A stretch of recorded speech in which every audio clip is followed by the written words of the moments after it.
Hello student, class 9-এর ভৌতবিজ্ঞান নিয়ে আর কোনো চিন্তা নয়। আমাদের এই ভিডিওতে রয়েছে তোমাদের পারুল প্রকাশনী প্রকাশিত টার্গেটের সমস্ত গাণিতিক সমস্যার সমাধান ভৌতবিজ্ঞান বিষয়ে। তো চলো শুরু করি আজকের আমাদের ভিডিও।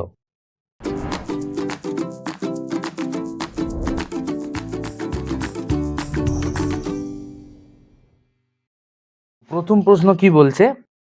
একটি 100 গ্রাম ভরের বস্তু 500 মিটার উচ্চতা থেকে বাধাহীনভাবে পড়তে শুরু করার 3 সেকেন্ড পরে তার গতিশক্তি কত হবে? আচ্ছা, আমাদের প্রশ্নে গতিশক্তি বলেছে, কিন্তু তার আগে আমরা স্থিতিশক্তিটাও হিসেব করে দেখে নেব। পরীক্ষায় পড়তেই পারে। ওকে, তো দেখো,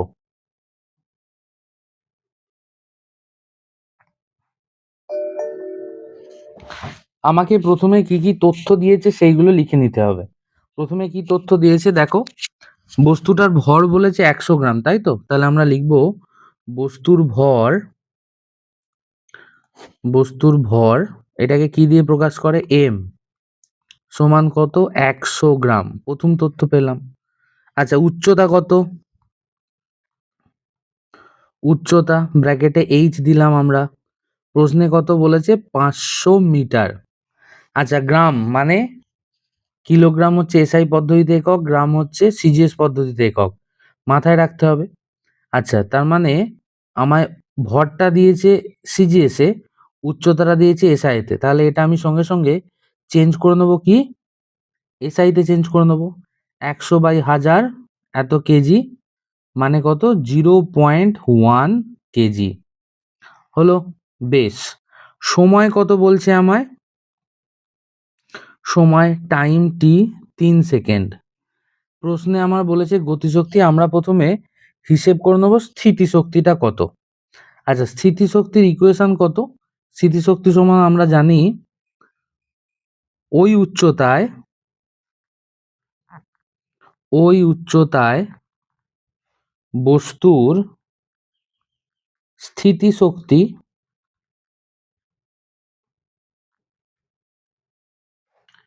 সমান হচ্ছে এম জি এইচ। ওকে, এম আমার প্রশ্নে কত পেলাম? 0.1 ইন্টু জি কত? 9.8। জিটা কি? অভিকর্ষজ ত্বরণ।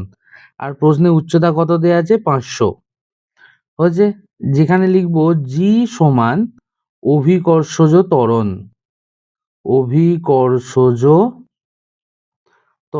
এবার বলি, যদি তোমাদের প্রশ্নে জি এর মানটা 10 বলা থাকে, তাহলে তোমরা এটা 10 ধরেই ক্যালকুলেশন করবে। আর যদি বলে যে 9.8 বা কিছু বলা না থাকে, তাহলে 9.8 ধরেই ক্যালকুলেশন করলে ভালো হবে। এবার এটাকে গুণ করো, গুণ করলেই উত্তর।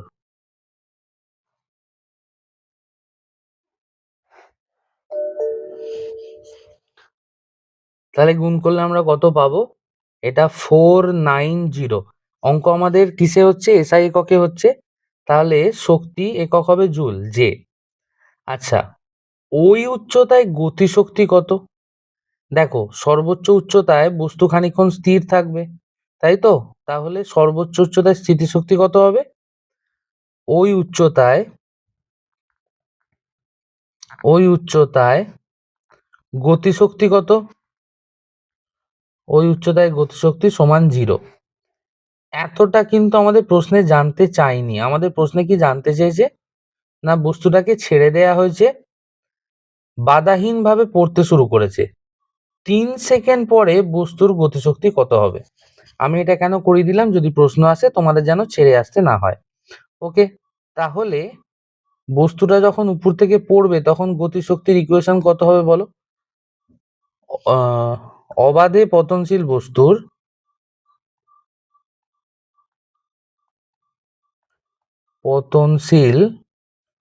বস্তুর গতিশক্তি সমান হাফ এম ভি স্কোয়ার। ওই যে আমি এম এর মানটা জানি, এম আমার কত বেরিয়েছে? 0.1 কেজি। আমায় ভি এর মানটা বার করতে হবে, তাই তো? ভি এর মান কি করে বার করব? না, আমরা একটা ফর্মুলা জানি, V equal to U plus at. V সমান ইউ প্লাস যেহেতু আমাদের অভিকর্ষীয় বলের প্রভাবে, তাহলে জিটি। এবার প্রাথমিক বেগ কত? 0। অতএব ইউ সমান 0। তাহলে আমরা এই ইকুয়েশনটাতে কি পাবো? ভি সমান জিটি। এবার জি এর মান কত? 9.8 ইন্টু কত? টি এর মান 3। এখান থেকে যদি আমি গুণ করি 9.8 এর সাথে 3 গুণ করলে আমি পাবো এটা 29.4। এত বেগ আমাদের অঙ্ক এসআই হচ্ছে, তাহলে মিটার পার সেকেন্ড। এবার গতিশক্তি কত? এই হাফ এম ভি স্কোয়ার ইকুয়েশনটায় বসিয়ে দাও, উত্তর হয়ে যাবে। অতএব 3 সেকেন্ড পরে গতিশক্তি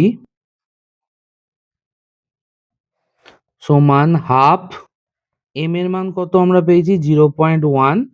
আর গতিশক্তি কত, গতিবেগ কত পেলাম? 29.4। তার স্কোয়ার হবে হাফ এম ভি স্কোয়ার। পরিষ্কার? এবার এটাকে ক্যালকুলেশন করো। হাফ আর 0.1 গুণ করলে আসবে 0.05, আর 29.4 এটা স্কোয়ার করলে আসবে ইন্টু 864.36। এবার এই দুটো যদি আমি গুণ করি তাহলেই ফাইনালি অ্যান্সার চলে আসবে। কত হবে? 43.218 জুল। হলো? প্রথম অঙ্ক বোঝা গেল। নেক্সট অঙ্কর দিকে যাওয়া যাক। দেখো পরের অঙ্কটায় কি বলছে? বলেছে 1 কেজি ভরের একটি বস্তু 1 মিটার পার সেকেন্ড বেগে ধাবমান হলে তার গতিশক্তি কত হবে নির্ণয় করো। কিছুই নয়, আগের অঙ্কটার মতোই সেম। কি কি তথ্য দেওয়া আছে আমরা ফার্স্ট দেখবো। বস্তুর ভর বলেছে 1 কেজি, তাহলে আমরা লিখে নিয়েছি, মনে করি বস্তুর ভর এম সমান 1 কেজি। আচ্ছা, কেজি মানে অঙ্ক এসআইতে হচ্ছে, অসুবিধা নেই। নেক্সট প্রশ্নে বলা ছিল বস্তুর 1 মিটার পার সেকেন্ড বেগে ধাবমান, তাহলে বস্তুর বেগ কত? 1 মিটার পার সেকেন্ড। এটাও এসআইতে আছে, কোনো অসুবিধা নেই। তাহলে নেক্সট কি হচ্ছে? বস্তুর গতিশক্তি কত? ফর্মুলা কত? Half M V square. তাহলে হাফ এম মানে ভর, কত দেওয়া আছে প্রশ্নে? 1 কেজি। আচ্ছা, গতিবেগ কত দেওয়া আছে? 1 মিটার পার সেকেন্ড, বসিয়ে দিয়েছি। ক্যালকুলেশন করলে কত হবে? 0.5 জুল। বোঝা গেছে? পরের অঙ্কটার দিকে যাওয়া যাক। পরের অঙ্কে কি বলছে দেখো। বলেছে 1 মোল অক্সিজেন গ্যাসের ক্ষেত্রে প্রদত্ত যে বক্তব্যটি সঠিক নয়, মানে ভুলটা কোনটা সেটা বার করতে বলেছে। আচ্ছা, প্রশ্নে বলা আছে 1 মোল অক্সিজেন, তাই তো? আমরা 1 মোল অক্সিজেন মানে কতগুলো বিষয় জানি সেটা আগে লিখে নিই। তার আয়তন হচ্ছে 22.4 লিটার অক্সিজেন। অবশ্যই কিন্তু এটা এসটিপিতে হতে হবে, কেমন? আচ্ছা, আর কি জানি? ওই 1 মোল অক্সিজেনের মধ্যে অক্সিজেনের অণু কতগুলো থাকবে? অ্যাভোগাড্রো সংখ্যা, সেটা আবার কত? 6.022 ইন্টু 10^23। 3 নম্বর কথা কি জানি? 32 গ্রাম অক্সিজেন থাকবে তাতে। 1 মোল অক্সিজেন নিলে তার মধ্যে 32 গ্রাম অক্সিজেন থাকবে। কি করে এটা বলছি। নেক্সট দেখো, 4 নম্বর যেটা জানতে পারি আমরা, 1 মোল অক্সিজেন মানে যে 2 ইন্টু 6.022 ইন্টু 10^23 টা পরমাণু থাকবে। মানে কি? এই সংখ্যাটা হচ্ছে অ্যাভোগাড্রো সংখ্যা, তার দ্বিগুণ সংখ্যক পরমাণু থাকবে অক্সিজেনে। প্রশ্নে দেখো তো কোনটা ভুল আছে। দেখো প্রশ্নে তোমার অপশন বিটা কি বলছে? অপশন বিতে বলছে অ্যাভোগাড্রো সংখ্যক অক্সিজেন পরমাণু। আর আমরা কি দেখছি? না স্যার, অ্যাভোগাড্রো সংখ্যক নয়, অ্যাভোগাড্রো সংখ্যকের দ্বিগুণ সংখ্যক পরমাণু। এবার এটা কেন দেখো, দেখা যাক। অক্সিজেনের সংকেত কি বলো? O2। আচ্ছা, তার মানে দুটো পরমাণু আছে। 1 অণু অক্সিজেনে দুটো পরমাণু আছে। আমরা পয়েন্ট 3-এ কি বলছি? 1 মোল অক্সিজেনে কতগুলো অণু আছে? এতগুলো। আবার একটা অণুকে ভাঙলে কটা পরমাণু পাবো? আমাদের এখানে বলে দিচ্ছে দুটো। তাহলে এই এতগুলো মানে অ্যাভোগাড্রো সংখ্যক অণু যদি আমরা ভাঙি, কতগুলো পরমাণু পাবো? অ্যাভোগাড্রো সংখ্যাকে 2 দিয়ে গুণ, সোজা হিসেব। এবার আমরা 32 গ্রাম অক্সিজেনটা কি করে পেলাম দেখো। আচ্ছা, 1 মোল অক্সিজেন মানে 32 গ্রাম। অক্সিজেনের সংকেত কি? O2। আচ্ছা, এখানে একটা অণুতে কটা পরমাণু আছে? 2। তাহলে আমরা যদি এর কি বলবো, ভর নির্ণয় করি বা আণবিক ভর নির্ণয় করি, তাহলে 2 ইন্টু একটা পরমাণুর ভর কত? 16 গ্রাম। হলো? তাহলে 16 দুগুণে 32 গ্রাম পার মোল হচ্ছে অক্সিজেনের ভর হয়েছে। বা যদি বলি 1 মোল অক্সিজেনের ভর কত, তাহলে শুধু 32 গ্রাম। বোঝা গেল? তাহলে এক্ষেত্রে কোন অপশানটা ঠিক হবে, সেটা হচ্ছে অপশান ডি। এবার এখানে আরেকটা কথা বলে রাখা দরকার, কোশ্চেন ভালো করে পড়বে। যদি এই 9টা তুমি বাদ দিয়ে দাও, ধরো ফ্লোতে তুমি 9টা দেখোনি, তাহলে কিন্তু অপশান এটা উত্তর করে দেবে, যেটা একদমই ভুল হয়ে যাবে। এখানে 9 পড়বে এবং এই প্রশ্নের সঠিক উত্তর হচ্ছে অপশান বি। বোঝা গেছে? পরের প্রশ্নটার দিকে যাওয়া যাক। দেখো পরের প্রশ্নে কি বলছে, এইচ সমান 1 ও সমান 16 হলে 9 গ্রাম জলে যত মোল উপস্থিত আছে সেটা হলো বলে 4টে অপশন আছে, 0.5, 0.75, 0.91। আচ্ছা, আমরা কি জানি জলের সংকেত কত? H2O, আমরা লিখে নিয়েছি। এবার 1 মোল জলের ভর কত? দেখো হিসেবটা, হাইড্রোজেনের পারমাণবিক ভর হচ্ছে 1, এখানে কটা পরমাণু আছে? 2টো, তাহলে 2 ইন্টু 1, তার সাথে অক্সিজেনেরটা যোগ হবে। অক্সিজেন কতগুলো পরমাণু আছে? একটা। অক্সিজেনের একটা পরমাণুর ভর হচ্ছে 16, তাহলে 16 1 কে 16 আর এখান থেকে 2 যোগ করলে কত? 18 গ্রাম। তার মানে 1 মোল জলের ভর হয়ে গেল 18 গ্রাম। এবার ঐকিক নিয়ম আমায় কি জানতে চেয়েছে, 9 গ্রাম জলে কত মোল আছে। আমরা এই লাইনটাতে কি বলতে পারি, 18 গ্রাম জলে মোল সংখ্যা কত? 1 মোল। তাহলে আমরা ঐকিক নিয়ম সাজাচ্ছি, 18 গ্রাম জল সমান 1 মোল জল। 1 গ্রাম জল মানে কত? 1/18 মোল জল। আর 9 গ্রাম মানে কত? 1 ইন্টু 9/18, কাটাকাটি করলে কত আসবে? হাফ আসবে। হাফ মানে কত? 0.5 মোল জল। পরিষ্কার? তাহলে কোন অপশানটা সঠিক হবে আমাদের এক্ষেত্রে? অপশান এ হবে সঠিক উত্তর। বোঝা গেছে? চলো পরের অঙ্কটার দিকে যাওয়া যাক। কি বলছে দেখো, পরের প্রশ্নে কি বলছে, বলেছে সত্য মিথ্যা বার করতে বলেছে। হ্যাঁ, বলেছে C12 স্কেলে ক্লোরিনের পারমাণবিক গুরুত্ব 35.453 হলে একটি ক্লোরিন পরমাণুর ভর 35.453 ইউ। এটা কি সঠিক? হ্যাঁ, অবশ্যই সঠিক। পারমাণবিক গুরুত্বটাই যদি আমরা একক দিয়ে বসাই, তাহলে এএমইউ বা শুধু ইউ সংক্ষেপে লেখা যায়। তাহলে এই বক্তব্যটা কি সত্য?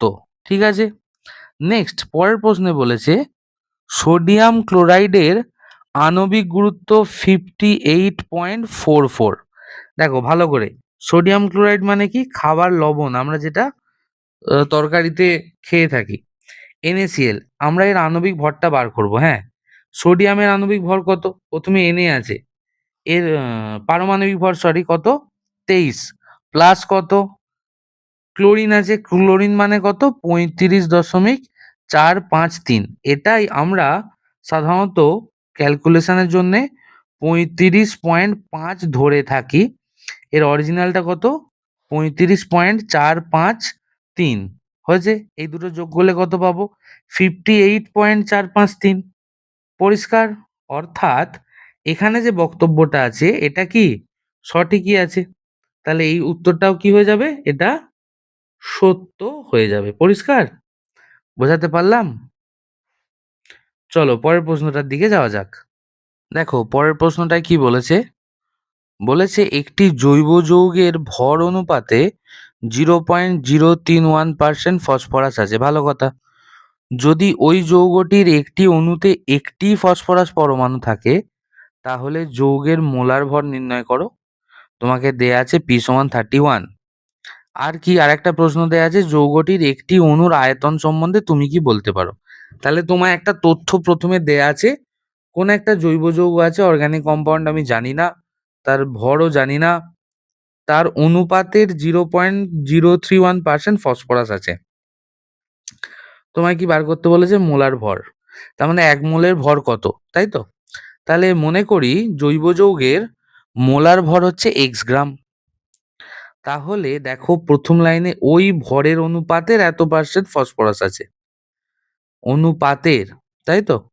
তাহলে আমরা এখান থেকে কি লিখতে পারি, ওই এক্স ভরের 0.031% ভরটাই কার জন্যে? না, ওই যৌগে যতগুলো ফসফরাস আছে তার ভর। পরিষ্কার কথা?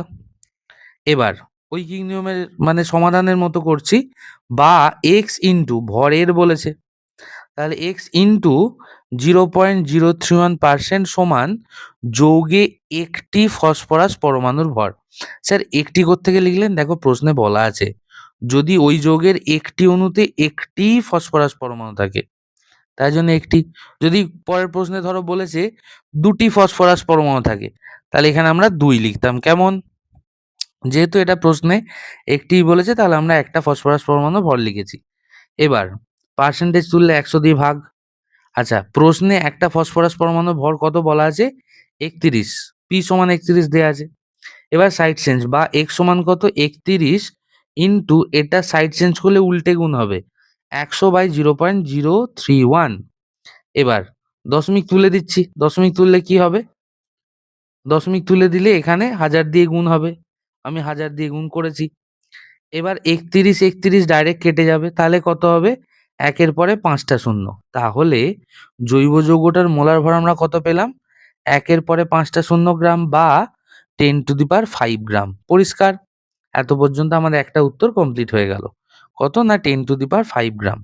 প্রশ্নে জানতে চেয়েছে আবার যে ওর একটা অণুর আয়তন সম্পর্কে তুমি কি কোনো ধারণা করতে পারো? তো দেখো এই যে আমরা ক্যালকুলেশনটা করলাম 10⁵ গ্রাম হচ্ছে ওই জৈব যৌগের মোলার ভর। এখান থেকে আমরা কি কি কথা লিখতে পারি? 10⁵ গ্রাম জৈব যৌগ মানেই কত? 1 মোল জৈব যৌগ। এটা এসটিপিতে অবশ্যই মনে রাখবে। আবার কি 10⁵ গ্রাম জৈব যৌগ মানেই অ্যাভোগাড্রো সংখ্যক অণু আছে ওই জৈব যৌগের। আবার 10⁵ গ্রাম জৈব যৌগটা মানেই না ওই জৈব যৌগের আয়তন কত? 22.4 লিটার। তাহলে আমি এই 3টে কথা জানতে পারি। আমাকে কোনটা হিসেব করতে বলেছে? আয়তন। তাহলে আমি এই কথাটার সাথে এই কথাটার সম্পর্ক খুঁজে এগিয়ে যাব।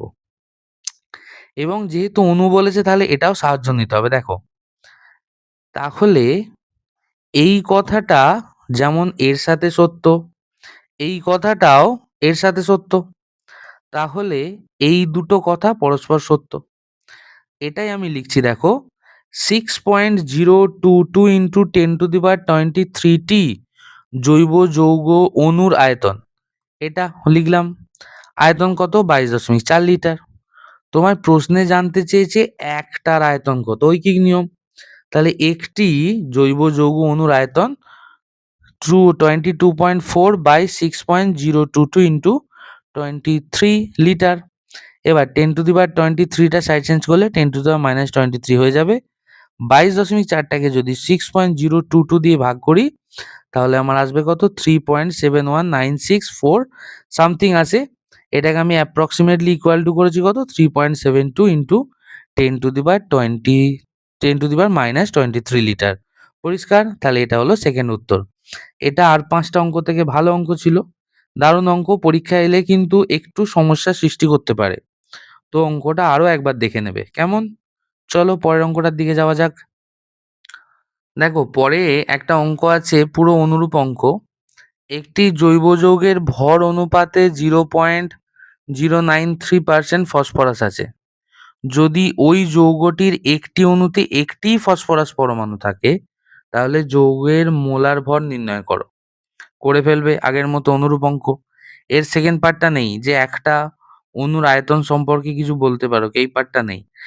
আবার একটা অনুরূপ অঙ্ক আছে, কোনো একটি জৈব যৌগের নমুনার ভর হিসাবে 0.096% সালফার আছে। ওই যৌগটির ন্যূনতম গ্রামাণবিক ভর কত হতে পারে তা ধরে নাও। হচ্ছে সেম অঙ্ক, সালফারের মান 32 দেওয়া আছে। তাহলে এই দুটো করে ফেলবে। কেমন? চলো পরের অঙ্কটার দিকে যাওয়া যাক। দেখো পরের অঙ্কে কি বলছে, এসটিপিতে গ্যাসীয় এমন একটি যৌগের 3.011 ইন্টু 10⁻22 সংখ্যক অণুর ভর 3.2 গ্রাম হলে, ভালো করে মন দিয়ে শোনো, এটা দেখো অ্যাভোগাড্রো সংখ্যার পুরো অর্ধেক। 3.011 আছে, আমাদের এটা কত হয়? 6.022, কিন্তু এখানে একটা ফাঁদ আছে। অ্যাভোগাড্রো সংখ্যা এটা 23 হয়, এটা কিন্তু 22। যাই হোক, তো এত সংখ্যক অণুর ভর হচ্ছে 3.2 গ্রাম। তাহলে যৌগটির গ্রামাণবিক গুরুত্ব নির্ণয় করতে বলেছে। গ্রামাণবিক গুরুত্ব মানে কি? আমাকে অ্যাভোগাড্রো সংখ্যাটাই বার করতে হবে। তাহলে আমরা কি লিখেছি দেখো, এসটিপিতে কোনো যৌগের বা এটা প্রদত্ত যৌগেরও করতে পারো। 3 পয়েন্ট, এটা কোনো যৌগ নয়, এটা প্রদত্ত যৌগের করবে, হ্যাঁ? কেন যে কোনো যৌগের হবে না, এটা প্রদত্ত যৌগের বলেই করবে। এসটিপিতে প্রদত্ত যৌগের 3.011 ইন্টু 10^22 সংখ্যক অণুর ভর 32 গ্রাম, এটা দেওয়া আছে। একটার কত? ঐকিক নিয়ম 3.2 বাই এটা। অ্যাভোগাড্রোর সংখ্যায় আমায় নিয়ে যেতে হবে, মানে 6.022 ইন্টু 10^23 সংখ্যক অণুতে ভর কত হচ্ছে। তাহলে দেখো আমরা করেছি, এখানটা যেমন ছিল 3.2 বাই এটা করেছি, অ্যাভোগাড্রোর সংখ্যা এটা গুণ। এবার দশমিক তুললে কি হবে দেখো, কিংবা কাটাকাটি করে দাও, এটা 10^22 মানে ভগ্নাংশের হরে 22টা 10, উপরে 23টা, তাহলে উপরে একটা পড়ে থাকবে। এটাকে কাটলে পুরোপুরি 2 হবে, তাহলে কত? 32 ইন্টু 2, 3.2 ইন্টু 2 ইন্টু 10, তাহলে কাটাকাটি করার পর এটা পেলাম, এবং গুণ করে দিলে কত পেয়ে যাব? 64 গ্রাম। তাহলে যৌগটির গ্রামাণবিক গুরুত্ব কত? 64 গ্রাম। প্রশ্নে কি জানতে চেয়েছিল? না 3.2 গ্রামের আয়তন কত। তাহলে এই যে লাইনটা আমরা পেলাম, এখান থেকে কি লিখতে পারি? 64 গ্রাম যৌগের আয়তন হচ্ছে 22.4 লিটার। কেন? এটাই তার আণবিক গুরুত্ব। আচ্ছা, 1 গ্রামের কত? 22.4 বাই 64। 3.2 গ্রাম যৌগের কত? ক্যালকুলেশন, পরিষ্কার ক্যালকুলেশন। তাহলে ক্যালকুলেট করলে কত হবে বলো? আচ্ছা, আমরা যদি দশমিকগুলো তুলি, তাহলে এটা তুললে তলায় একটা 10, এটা তুললে তলায় আর একটা 10, এটা কাটলে 32 দুগুণে 64, এটা হচ্ছে 112, তাহলে 112 আর এখানে 100, তাহলে এটা কত হবে? 1.12 লিটার। ঠিক আছে। পরের প্রশ্ন কি বলেছে? বলছে হাইড্রোজেন পারঅক্সাইডের বিয়োজনে জল এবং অক্সিজেন গ্যাস উৎপন্ন হয়। ভালো কথা। 6.8 গ্রাম হাইড্রোজেন পারঅক্সাইড সম্পূর্ণ বিয়োজনে যে পরিমাণ অক্সিজেন গ্যাস উৎপন্ন হয় তার ভর এবং এসটিপিতে তার আয়তন নির্ণয় করো। খুব সোজা অঙ্ক। কি বলেছে প্রথমে? হাইড্রোজেন পারঅক্সাইডের বিয়োজন, মানে হাইড্রোজেন পারঅক্সাইড থাকবে, সেটা ভেঙে যাবে, ভেঙে কি উৎপন্ন হবে? জল এবং অক্সিজেন। তাহলে হাইড্রোজেন পারঅক্সাইডের সংকেত আমরা কি জানি? H2O2। এবার বিক্রিয়াটা দেখো, H2O2 এর সাথে যদি MnO2 দাও, এটা তোমরা ক্লাস 8 এর বইয়ে পড়েছো বিজ্ঞানে। H2O প্লাস অক্সিজেন, জল ও অক্সিজেন উৎপন্ন হয়। এবার এটা ব্যালেন্স করতে হবে, তাহলে এখানে 2 যাবে, এখানে 2 যাবে, ব্যালেন্স করে নিয়েছি। আমাকে কি কি জানতে চাইছে? যে হাইড্রোজেন পারঅক্সাইড 6.8 গ্রাম হাইড্রোজেন পারঅক্সাইড দিয়েছে, সেখান থেকে অক্সিজেন। তাহলে আমি অক্সিজেনের, এই অক্সিজেন এবং হাইড্রোজেন পারঅক্সাইডের আণবিক ভর বা আণবিক ওজনটা জেনে নেব। তাহলে এখানে 2 আছে, যথারীতি 2 দিয়েছি। হাইড্রোজেনের এখানে দুটো পরমাণু আছে, তাই 2, এর পারমাণবিক ভর 1।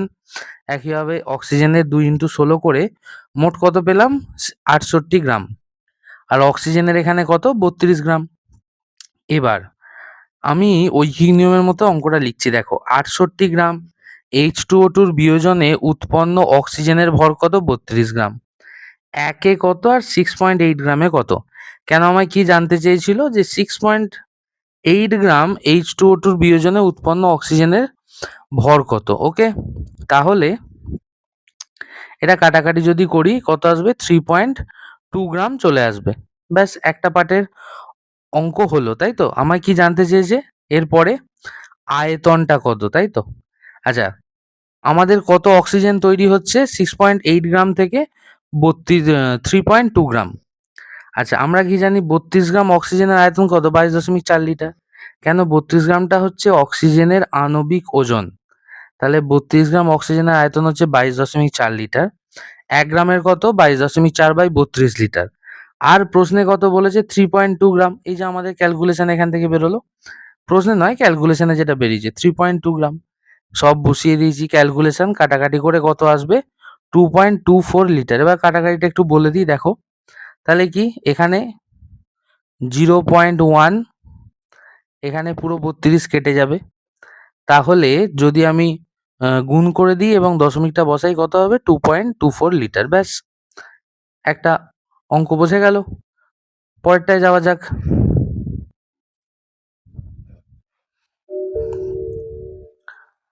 দেখো পরের অঙ্কটায় কি বলেছে, বলেছে 500 মিলিলিটার বা 500 মিলিলিটার দ্রবণে 34.2 গ্রাম সুক্রোজ, যার আণবিক ওজনটা দেয়া আছে, আমি আণবিক ওজন বার করাটা দেখিয়ে দিয়েছি এই অঙ্কটার জন্য, দ্রবীভূত করা হলো। তাহলে কি 500 মিলিলিটার দ্রবণ আছে যেখানে সুক্রোজ কত আছে 34.2 গ্রাম। তাহলে দ্রবণের গাঢ়ত্ব জানতে চেয়েছে মোল লিটার ইনভার্স বা মোল পার লিটার এবং গ্রাম পার লিটার এককে। তাহলে সুক্রোজ মানে এটার সংকেত তার C12H22O11। এবার সুক্রোজের আণবিক ওজন হিসেব করাটা দেখো, কার্বন কত আছে 12টা, তাহলে 12 ইন্টু কার্বনের পারমাণবিক ভর কত 12। আচ্ছা এবার হাইড্রোজেন কটা আছে 22টা পরমাণু আছে আর পারমাণবিক ভর কত 1। অক্সিজেন কটা আছে 11টা আর অক্সিজেনের পারমাণবিক ভর হচ্ছে 16। সমস্তগুলো ক্যালকুলেশন করলে সুক্রোজের আণবিক ওজন আসবে 342 গ্রাম। পরিষ্কার? এবার আমায় জানতে কি চেয়েছিল প্রশ্নে, না দ্রবণের গাঢ়ত্ব বলেছে। 500 মিলিলিটার দ্রবণ দিয়েছে যার মধ্যে 34.2 গ্রাম সুক্রোজ আছে, দ্রবণের গাঢ়ত্ব দুটো আলাদা আলাদা পদ্ধতিতে জানতে চেয়েছে। তাহলে আমরা ক্যালকুলেশন করে কি পেলাম 342 গ্রাম সুক্রোজ পেলাম। তার মানে 342 গ্রামটা আণবিক ওজন। তাহলে আমরা বলতে পারি 342 গ্রাম সুক্রোজ সমানই 1 মোল সুক্রোজ। এবার ঐকিক নিয়ম 1 গ্রামে কত আর আমাদের প্রশ্নে যেটা বলা আছে 34.2 গ্রামে কত। তাহলে এখান থেকে ক্যালকুলেশন করলে দশমিকটা উঠে যাবে, এখান থেকে দশমিক তুললে তলায় 10 হবে, এই দুটো কেটে যাবে, তাহলে 1/10 মোল। 1/10 মোল মানেই হচ্ছে 0.1 মোল সুক্রোজ। এবার এটা কতই আছে দেখো, প্রশ্নে বলেছে 500 মিলিলিটার দ্রবণে, তাহলে 500 মিলিলিটার দ্রবণে সুক্রোজ আছে 0.1 মোল, একে কত আর আমাদের মোল পার লিটার এককে বার করার জন্য 1000 ml কত সেটা বার করতে হয়। তাহলে ঐকিক নিয়ম কাটাকাটি করলে কত পাবো 0.2 মোল। তাহলে প্রদত্ত দ্রবণের গাঢ়ত্ব কত 0.2 মোল পার লিটার। বোঝা গেছে ফার্স্ট পার্টের উত্তরটা। আবার সেকেন্ড পার্টে আরেকটা পদ্ধতিতে জানতে চেয়েছে, সেটার জন্য দেখো আমরা কি করছি, প্রশ্নে বলা আছে 500 লিটার দ্রবণে সুক্রোজ কত আছে 34.2 গ্রাম, 1 মিলিলিটারে কত আছে, আর এখানে করতে হবে 1000 মিলিলিটারে কত আছে। তাহলে ক্যালকুলেট করলে কত হবে, দেখো এখানে 500 আর 1000 কেটে দিলে 2, তাহলে 34.2 ইন্টু 2 গুণ করলে 68.4 গ্রাম। তাহলে দ্রবণের গাঢ়ত্ব কত 68.4 গ্রাম পার মোল। তাহলে এটা গ্রাম পার মোল এককে হলো, আগেরটা ছিল মোল পার লিটার। বোঝা গেছে? চলো পরের অঙ্কটার দিকে যাওয়া যাক।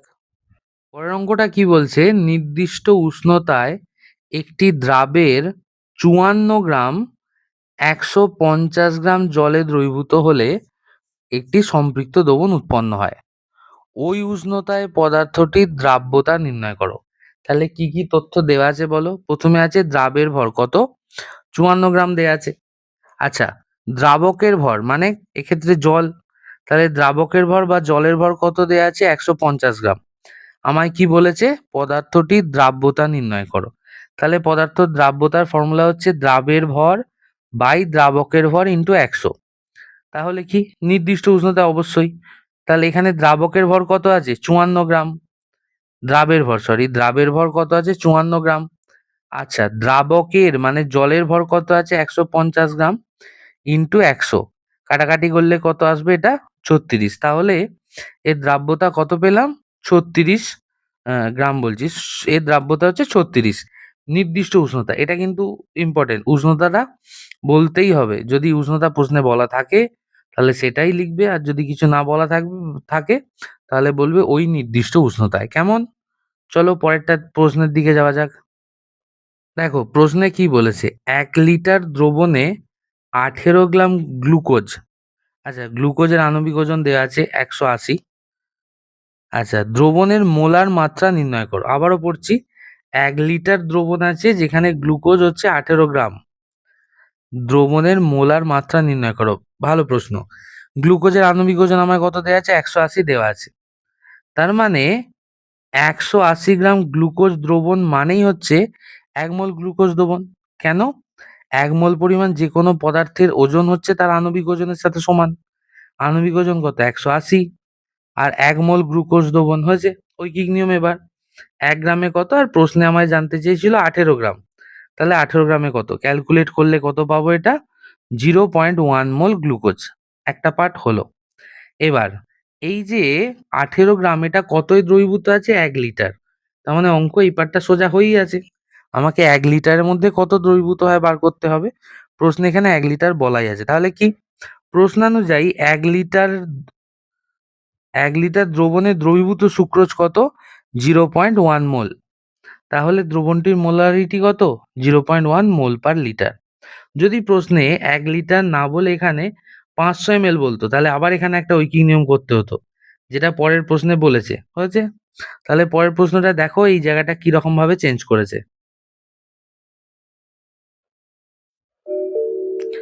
দেখো পরের প্রশ্নে কি বলছে? 500 মিলিলিটার দ্রবণে 73 গ্রাম HCl দ্রবীভূত আছে।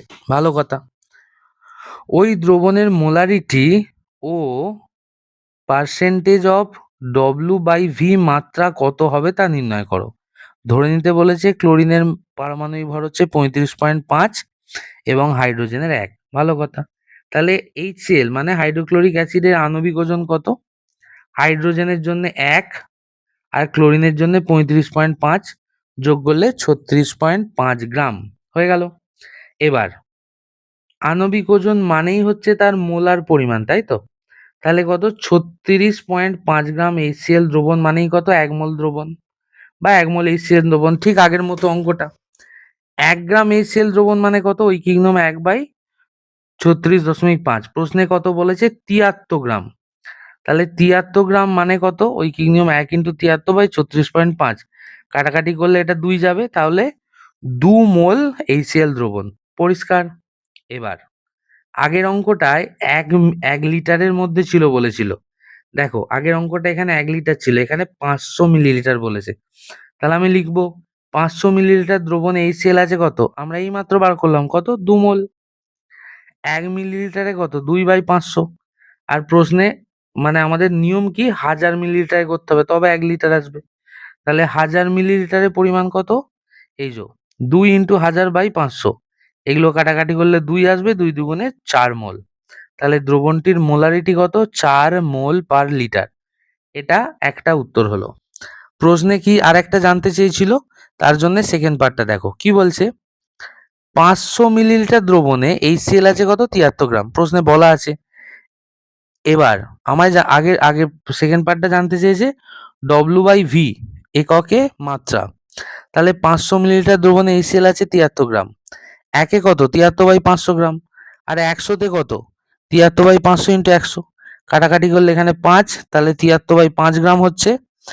ক্যালকুলেশন করলে এটা আসবে 14.6 গ্রাম।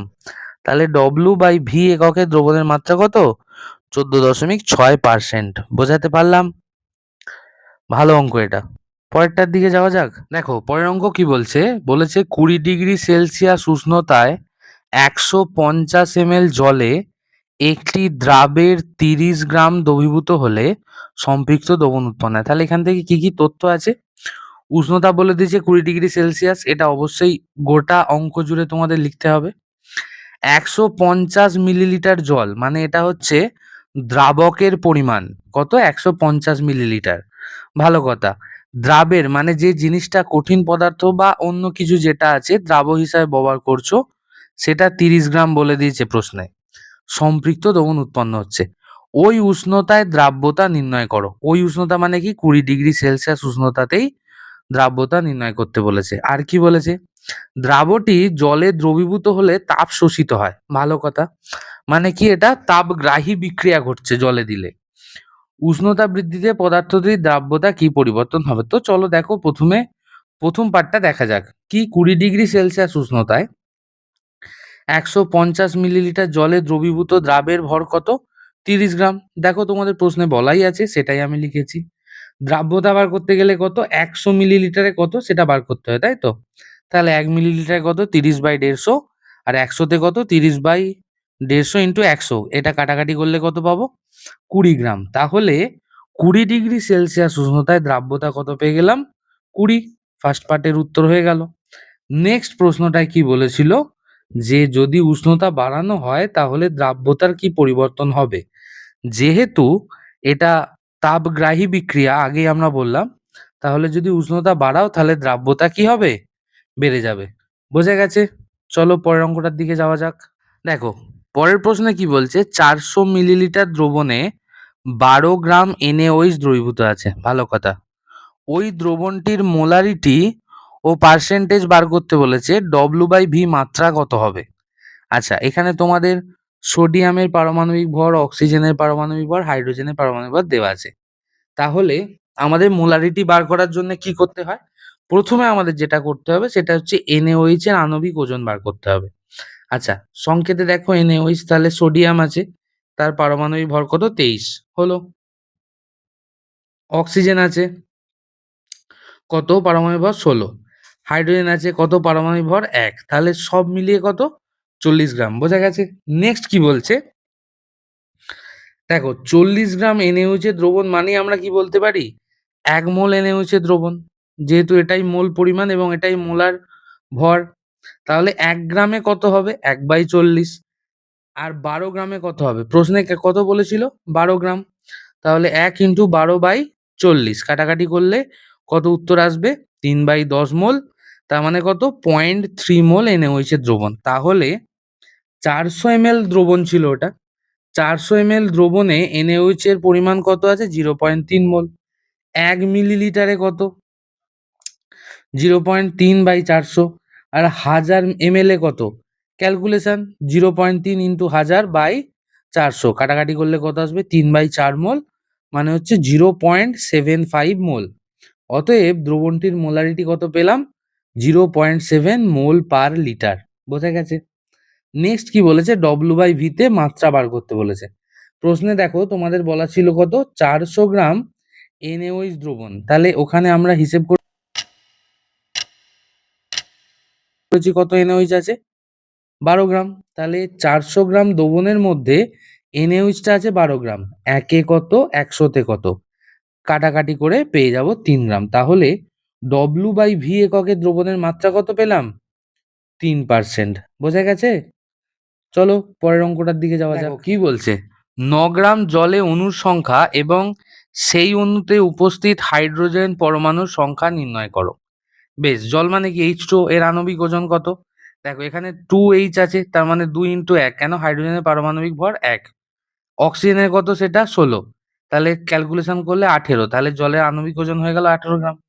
এবার 18 গ্রাম জল মানেই কত, 1 মোল জল। তাহলে আমরা কি কি লিখতে পারি, অণুর সংখ্যা কত আছে, অ্যাভোগাড্রোর সংখ্যা 6.022 ইন্টু 10⁻23T, অর্থাৎ 18 গ্রাম জলে অণুর সংখ্যা এটা। 1 গ্রামে কত, আর তোমাদের প্রশ্নে দেখো বলেছে 9 গ্রামে, তাহলে ক্যালকুলেট যদি করি তাহলে 9 আর 18 কাটবে, তলায় 2 হবে, 2 দিয়ে এই পার্টটা কাটবো, 10⁻23 কে ঘাঁটাবো না, যেমন আছে রেখে দেবো, শুধু 6.022 এই পার্টটাকে যদি 2 দিয়ে ভাগ করি কত আসবে, 3.011 ইন্টু 10⁻23। তাহলে 9 গ্রাম জলে অণুর সংখ্যা পেয়ে গেলাম। এবার প্রশ্নে দেখো বলেছে পরমাণুর সংখ্যা বার করতে। বেশ, 9 গ্রাম জলে অণুর সংখ্যা এটা কত, 3.011 ইন্টু 10⁻23। এবার দেখো একটা জলের অণু মানে কত, H2, হাইড্রোজেন পরমাণু কত আছে, 2 পিস। তাহলে এতগুলো অণুতে মানে 3.011 ইন্টু 10⁻23 অণুতে পরমাণু কতগুলো হবে হাইড্রোজেনের, 2 ইন্টু এটা, ক্যালকুলেট করলে কত হবে, 6.022 ইন্টু 10⁻23T। বোঝা গেছে? ভালো অঙ্ক ছিল। চলো পরেরটায় যাওয়া যাক।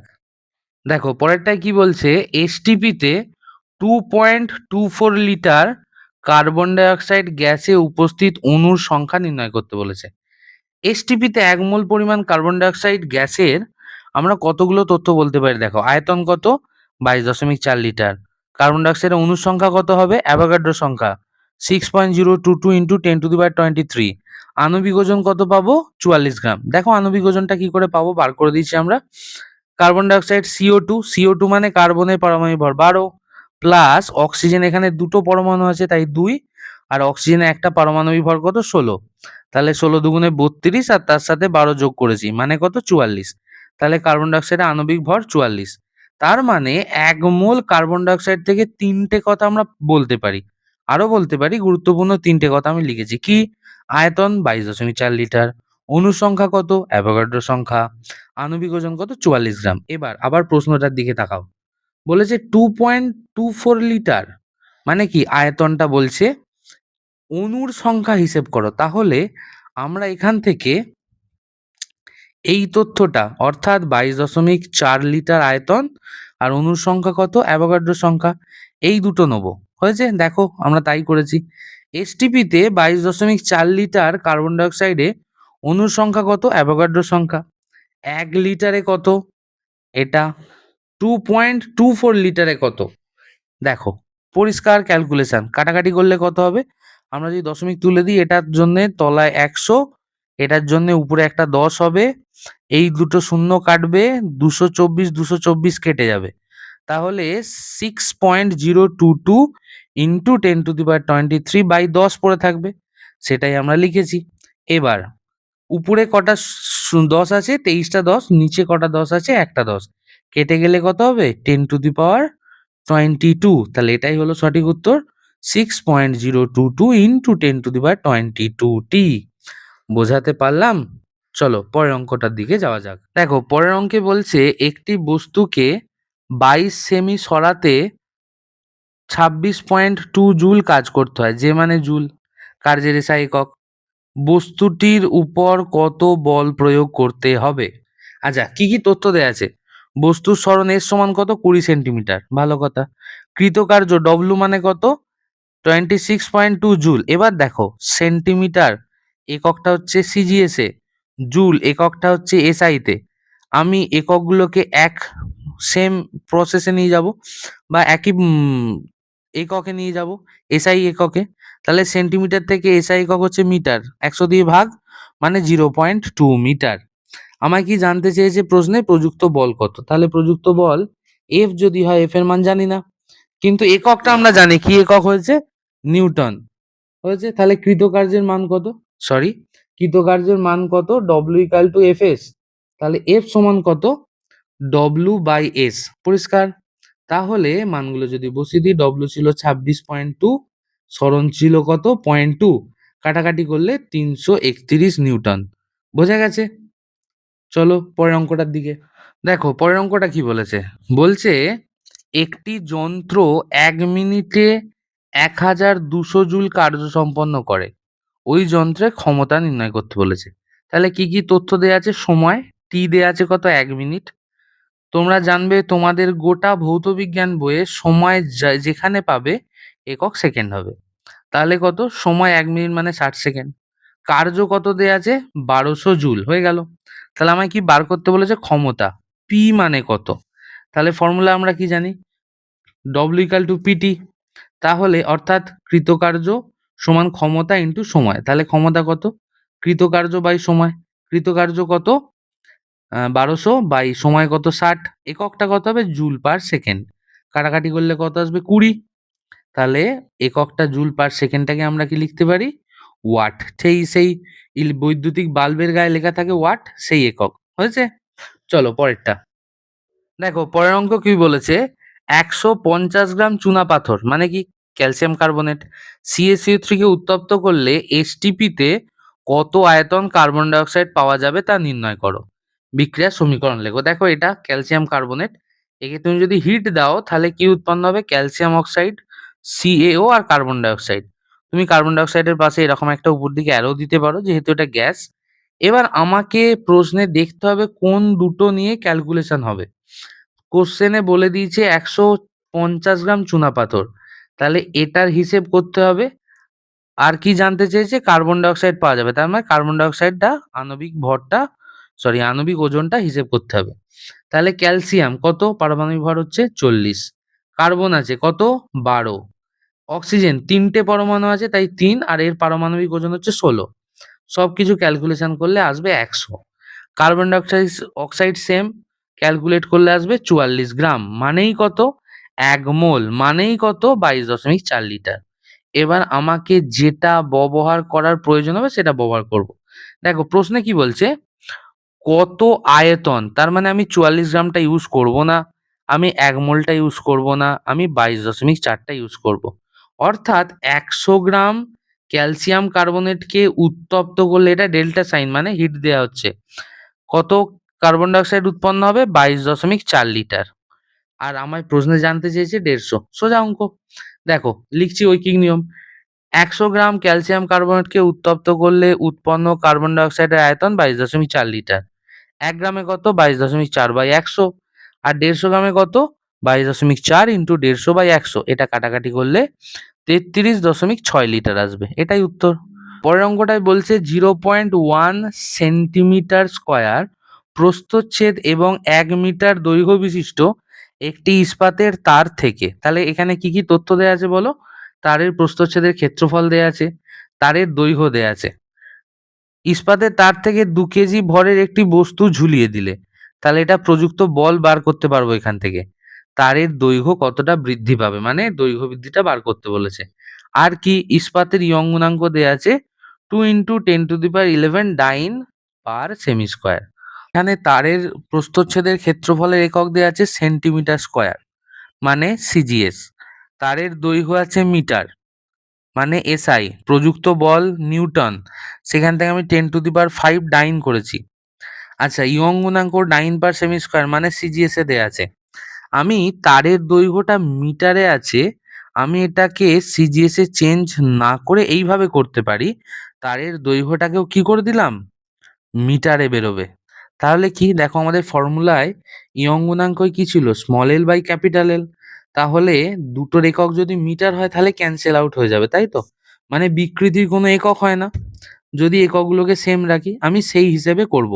এবার আমরা কি জানি? ইয়ং গুণাঙ্ক সমান অনুদৈর্ঘ্য পীড়ন বাই অনুদৈর্ঘ্য বিকৃতি মানে F by A by L, small L by capital L. এখান থেকে ক্যালকুলেশন করে স্মল এল সমান কত পাবো? বড় এফ ইন্টু বড় এল বাই বড় এ ইন্টু বড় ওয়াই। এবার এফ এর মান কত? 19.6 ইন্টু 10⁵। এটা আমরা চেঞ্জ করেছি সিজিএস এ। দৈর্ঘ্য কত আছে তারের? প্রাথমিক দৈর্ঘ্য 1। আচ্ছা, প্রস্থচ্ছেদের ক্ষেত্রফল 0.1 আছে। আর ইয়ং গুণাঙ্ক কত আছে? 2 × 10⁻11। এখান থেকে যদি আমরা কাটাকাটি করি তাহলে কত আসবে? 98 × 10⁻6। দেখো পরের অঙ্কটায় কি বলেছে? বলেছে একটি আয়তন মাপক চোঙে 500 সেন্টিমিটার কিউব জল আছে। আচ্ছা, এখানে একটা কথা বলে রাখি, আয়তনের সিজিএস পদ্ধতিতে একক অনেকে সিসি লেখো, যে 500 সিসি, কিছু কিছু বইও লেখে। বিশ্বাস করো, সিসি বলে বিশ্বে কোনো একক নেই ফিজিক্সে। কেমন? বলে দিলাম, ওটা সেন্টিমিটার কিউব। তোমায় পুরো কথায় লিখতে হবে, নাহলে এরকম সেন্টিমিটার দিয়ে মাথায় 3 দেবে। সিসি ফিসি ওসব কোনো একক হয় না। বেশ, তাহলে কি? 100 গ্রাম ভরের একটি ধাতব বলকে ওই জলসে সম্পূর্ণ ডুবিয়ে দিলে জলতল আয়তন মাপক চোঙের স্কেলে 530 সেন্টিমিটার কিউব দাগকে স্পর্শ করে। ধাতব বলের আয়তন ঘনত্ব কিছুই নয়। দেখো, একটা আয়তন মাপার চোঙ আছে, এই পর্যন্ত জল আছে। তুমি ধরে নাও যে এটাই হচ্ছে 500 সেন্টিমিটার কিউব। এবার কি করলে? দ্বিতীয় ক্ষেত্রে তুমি একটা ধাতব বলকে পুরো ডুবিয়ে দিয়েছো, এত পর্যন্ত ডুবে গেছে, তাহলে জলের লেভেলটা বেড়ে গেছে এতটা। এটা কত? 530 সেমি কিউব। তাহলে ধাতব বল ডোবানোর পর আয়তন বেড়ে হচ্ছে কত? 530 সেমি কিউব। তাহলে আয়তন বাড়ছে কত স্যার? বিয়োগ করে দেবো, 30 সেমি কিউব। এবার আর্কিমিডিস মহাশয় কি বলে গিয়েছিলেন? না, ধাতব বলের আয়তন এটাই হবে কত? 30 সেমি কিউব। কেন? না, কোনো বস্তু দ্বারা অপসারিত প্রবাহীর আয়তন ওই বস্তুটার আয়তনের সমান, যদি না বস্তুটা ওর সাথে কোনো রিয়াক্ট করে অথবা গুলে যায়, তাহলে ধাতব বলের আয়তন পেয়ে গেলাম। ধাতব বলের ভর কত দেয়া আছে? 100 গ্রাম। তাহলে ধাতব বলের ঘনত্ব যদি ডেনসিটি ডি হয়, ঘনত্বের ফর্মুলা কি? ভর বাই আয়তন। ভর প্রশ্নে দেয়া আছে 100, আমরা আয়তন বার করলাম 30, একক হবে গ্রাম পার সেমি কিউব। কেন? অঙ্ক হচ্ছে সিজিএস এ। 0 0 কেটে দাও, 10/3 মানে 3 পূর্ণ 1/3 গ্রাম পার সেমি কিউব। বোঝাতে পেরেছি? একটি 10 কেজি ভরের বস্তুকে পি অবস্থান থেকে ছেড়ে দেয়া হলো। 3টে অবস্থান আছে, পি কিউ আর। পি অবস্থান থেকে ছেড়ে দেওয়া হচ্ছে কাকে? 10 কেজি ভরের একটা বস্তুকে। বস্তুটি অবাধে পড়তে থাকে, মানে কোনো বাধা নেই, বায়ুর বাধা নেই, অবাধে পড়ছে। আচ্ছা, জি এর মান কত? 9.8 মিটার পার সেকেন্ড স্কোয়ার। তাহলে প্রথম প্রশ্ন বলছে পি অবস্থানে বস্তুটির গতিশক্তি কত? তাহলে আমি যদি পি অবস্থান থেকে ওই বস্তুটাকে ছেড়ে দিই, তাহলে আমায় ছাড়ার আগে ওটা ধরে রাখতে হয়েছিল। তার মানে প্রাথমিক অবস্থা বা পি অবস্থানে বস্তুটা স্থির ছিল। তাহলে গতিবেগ 0, এটা মাথায় রাখো। এবার দেখো অঙ্কেতে কি তথ্য দেয়া আছে? ছবি থেকে বলতে পারিস যে পি বিন্দুতে স্থিতিশক্তি 750 জুল দেওয়া আছে। কিউ বিন্দুতে স্থিতিশক্তি দেখো 294 জুল দেয়া আছে। আর বিন্দুতে স্থিতিশক্তি 0 দেয়া আছে। আর প্রশ্নে কি সাপ্লাই করা আছে? যে অভিকর্ষজ ত্বরণ 9.8 মিটার পার সেকেন্ড স্কয়ার। এবার বস্তুটি পি বিন্দু থেকে ছাড়া হচ্ছে, সুতরাং পি বিন্দুতে স্থির আছে, তাই পি বিন্দুতে বস্তুর গতিবেগ 0। যদি গতিবেগ 0 হয় তাহলে গতিশক্তির ইকুয়েশন কত? Half M into velocity square. V যদি 0 হয় তাহলে গতিশক্তি কত হয়ে যাবে? 0। ফার্স্ট প্রশ্নের উত্তর হয়ে গেল। সেকেন্ড প্রশ্নের উত্তর দেখো কি বলছে। বলেছে মনে করি বস্তুটি কিউ বিন্দুতে আছে এবং ভূমি থেকে উচ্চতা হচ্ছে এইচ, অর্থাৎ দেখো জানতে চেয়েছিল কিউ অবস্থানে বস্তুটি মাটি থেকে কত উচ্চতায় আছে। ঠিক আছে, আমি ধরে নিচ্ছি এই যে হাইটটা আছে, এই হাইটটা ধরে নাও এইচ, আমাকে এইচটা বার করতে বলেছে। ওকে, বেশ, চলে এসো।